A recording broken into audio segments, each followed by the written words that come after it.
Assalamualaikum warahmatullahi wabarakatuh.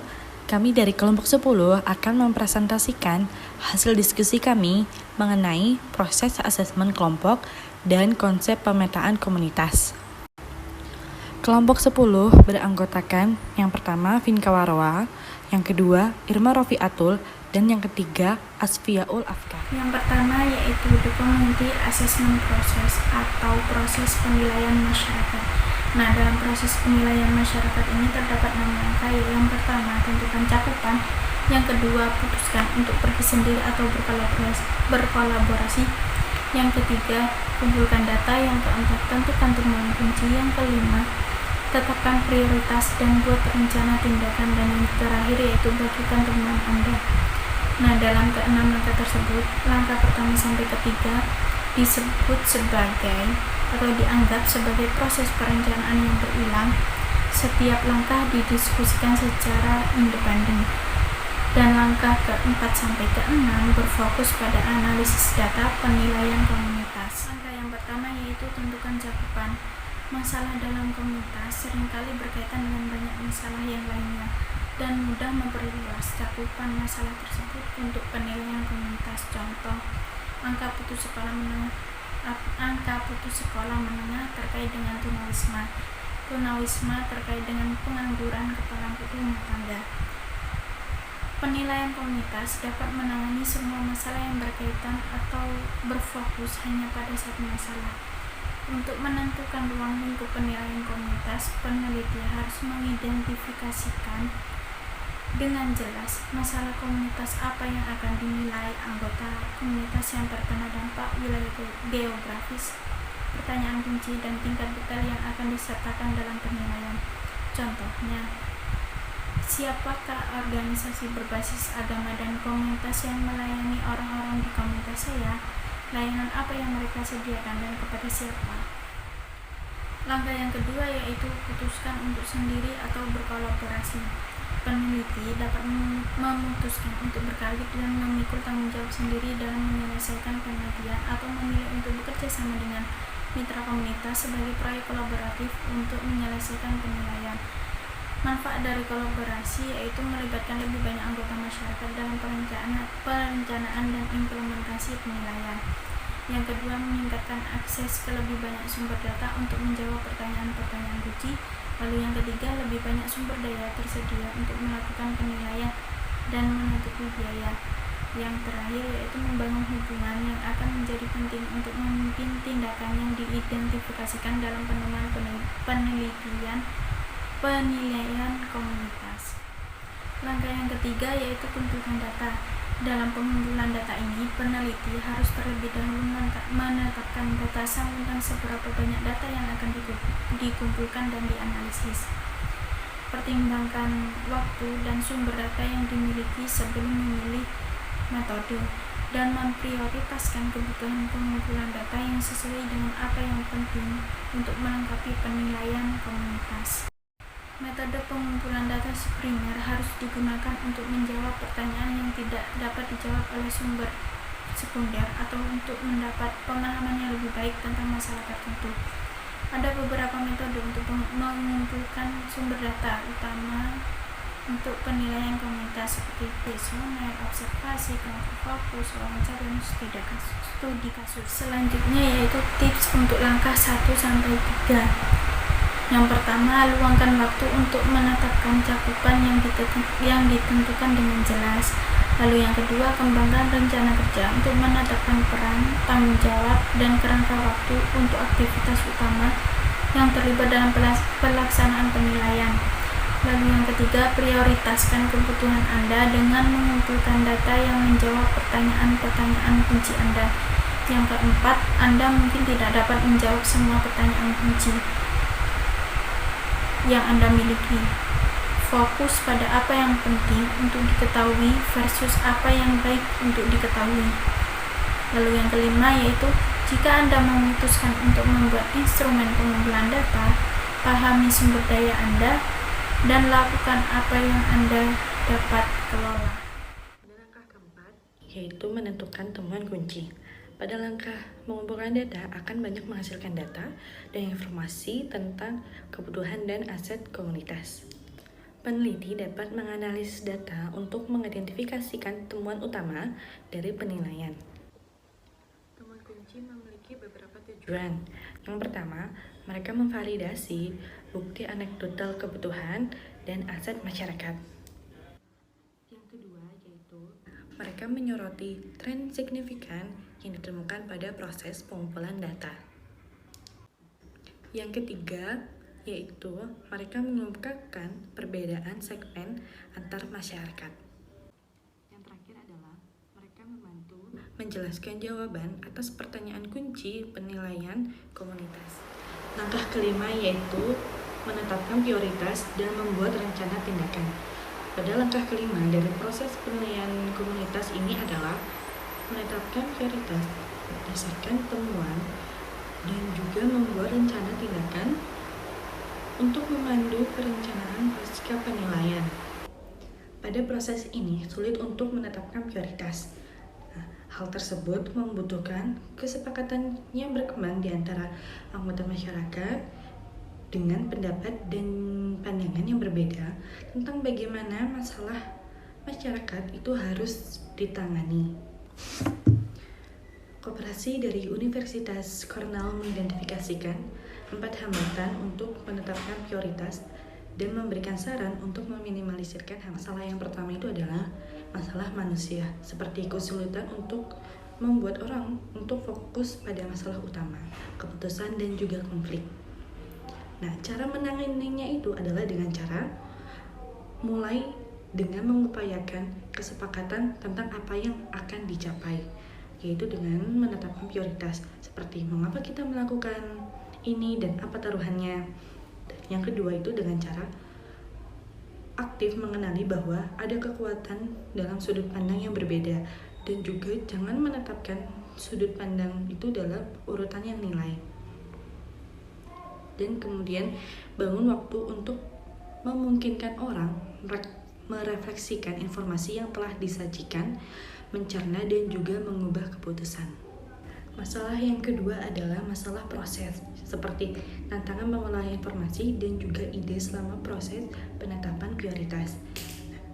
Bagaimana cara mengatasinya? Yaitu dengan cara sangat spesifik dalam menentukan prioritas untuk meminimalisirkan multitafsir. Yang kedua dengan cara menyediakan informasi kunci sebelum rapat pengambilan keputusan, dan juga berhati-hati dalam mengambil terlalu banyak waktu untuk menganalisis informasi atau juga terlalu terburu-buru untuk memenuhi tenggat waktu. Masalah ketiga adalah masalah struktural, yaitu kesulitan untuk menetapkan prioritas di berbagai bidang masalah. Nah, cara menanganinya itu dengan cara mengembangkan komunikasi dengan cara terbuka. Yang kedua, menjaga hubungan dengan hati-hati selama proses penetapan perencanaan. Kemudian juga tetap fokus pada prioritas saat ini. Masalah keempat adalah masalah kelembagaan, yaitu tantangan menerjemahkan prioritas menjadi tindakan. Nah, cara menangani masalah itu adalah dengan cara membangun kekuatan yang ada pada dalam implementasi. Kemudian pastikan peneliti itu memiliki rencana implementasi yang telah ditetapkan dengan baik. Dan juga pastikan bahwa individu yang bertanggung jawab itu untuk melaksanakan tugas-tugas utama dan juga berkomitmen untuk melaksanakan perubahan. Adalah bagikan temuan penelitian. Langkah terakhir dari penilaian komunitas ini adalah dengan cara membagikan apa yang telah dipelajari dengan orang lain dan juga menyebarkan rencana yang telah dibuat. Peneliti ini dapat mengadakan pertemuan komunitas untuk berbagi laporan dengan anggota komunitas, atau juga dengan cara melakukan siaran pers untuk meningkatkan penyebaran di berbagai media. Peneliti juga dapat mempertimbangkan untuk menerbitkan brosur di halaman website untuk merangkum temuan dan juga tindakan utama dari penilaian komunitas ini. Laporan lengkap itu harus bersedia di situs website pribadi milik peneliti.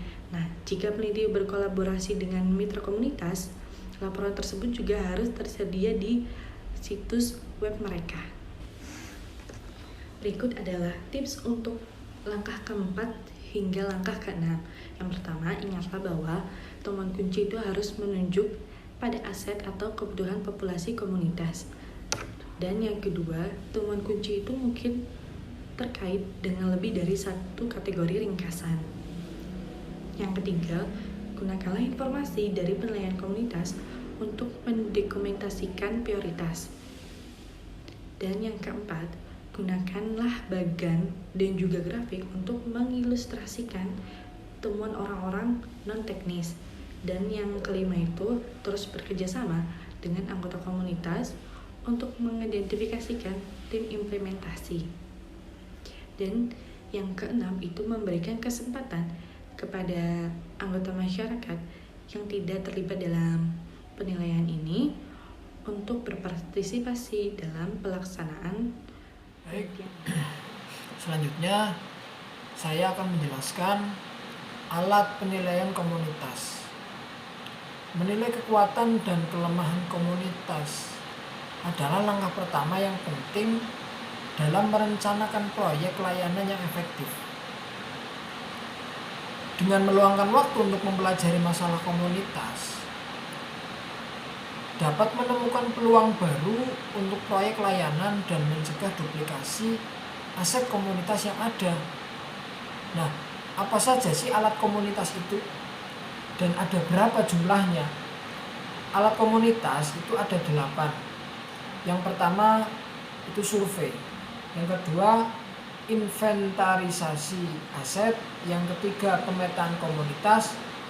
Yang keempat kegiatan harian. Yang kelima kalender musiman. Yang keenam community cafe atau komunitas cafe. Yang ketujuh kelompok fokus. Yang kedelapan diskusi panel. Yang pertama saya akan menjelaskan tentang survei. Survei itu adalah salah satu metode yang paling terkenal dan paling populer untuk menilai kekuatan dan kelemahan komunitas. Survei ini terbagi menjadi 2, survei sederhana dan survei kompleks. Survei sederhana itu yang ditargetkan hanya sekelompok kecil pemangku kepentingan komunitas. Dan yang kompleks itu dengan cara mengambil segmen besar dari suatu populasi. Dan yang selanjutnya itu ada persediaan aset. Inventarisasi aset adalah teknik untuk mengumpulkan informasi tentang komunitas melalui observasi. Baik, selanjutnya ada pemetaan komunitas. Pemetaan komunitas ini itu digunakan untuk mengungkapkan perspektif yang berbeda dari orang-orang yang berada dalam komunitas tersebut. Nah, ini membutuhkan sedikit banyak sumber daya dan sedikit banyak waktu untuk dapat menyesuaikan dengan peserta yang ada di komunitas tersebut atau anggota komunitas tersebut. Dan selanjutnya ada jadwal kegiatan harian. Nah, ini bertujuan agar bisa membagi waktu kita ketika ingin menggali informasi mengenai suatu komunitas tersebut. Ketika kita ingin mewawancarai suatu anggota dari komunitas tersebut, kita harus mengerti kegiatan apa sih setiap harinya dari komunitas tersebut. Jadi ketika kita ingin menggali informasi dari salah satu anggota komunitas tersebut, kita tidak mengganggu kegiatan mereka. Ini juga sangat dibutuhkan dalam mencari tahu kelemahan dan kelebihan di suatu komunitas. Baik, selanjutnya maksudnya poin selanjutnya yaitu kalender musiman. Kalender musiman ini berfungsi sebagai penetapan jadwal kapan kita bertemu dengan suatu komunitas tersebut, dan apa saja yang dibahas di hari yang telah ditentukan tersebut, dan terus info-info terbaru yang perlu disampaikan ke komunitas tersebut, ataupun kita menggali informasi dari mereka di hari yang telah ditentukan. Poin selanjutnya yaitu kafe komunitas. Kafe komunitas ini tujuannya adalah untuk menempatkan suatu komunitas di suatu tempat agar supaya kegiatan bisa berjalan dengan efisien. Nah, di sini tidak harus berupa kafe ataupun restoran. Ini bisa saja tempat yang dianggap sesuai dengan keadaan komunitas tersebut.